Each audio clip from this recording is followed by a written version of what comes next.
السلام عليكم ورحمة الله إخواني أخواتي.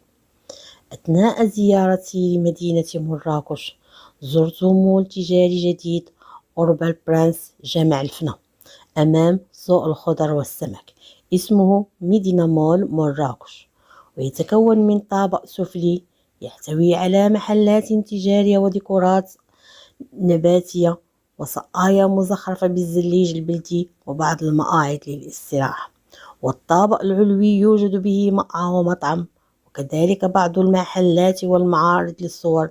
والآن سأشارككم بعض الصور، ولكي لا أطيل عليكم الفيديو اكتفيت بهذا القدر، وسأشارككم المنتوجات المعروضة للبيع في الفيديو القادم إن شاء الله.